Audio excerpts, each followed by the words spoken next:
All right, Success Principles, episode number 5, talking about goal setting and a little bit of visualization, but more so about goal setting. So you're putting down exactly what you want and then transferring it. So I wrote down all my goals, then I transfer it to a 3-ring binder so that way I can continually add to it and I can refer to it and read it. So after I print it out, I'm going to put in this 3-ring binder, and then I'm actually going to take the process of actually writing it out and then making sure that I review it 3 times, reading it out loud 3 times a day to be able to visualize myself being in that scenario.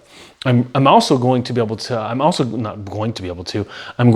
it into my podcast so that way I can go back to that episode and I can listen to it and reaffirm myself with what I want. And it's in my own voice.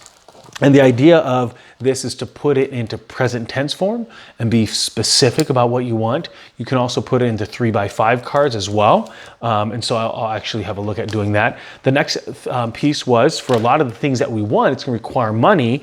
And so you went through the exercise of actually writing it out in check format. This comes from Jack Canfield did this, and also Jim Carrey, the actor, had done this when he, before he had any movies going for him, he actually wrote himself a check dated 10 years down the road for $10 million.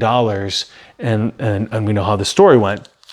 So I wrote a check, to be very specific, a really odd number of $254,231 dated a year from now, because I'm still going to earn money based on what I do, but I want above and beyond that money sitting in my bank. So I wrote that weird number down, and then I will constantly look at that. It's in my wallet, and I'm going to visualize me having that with me.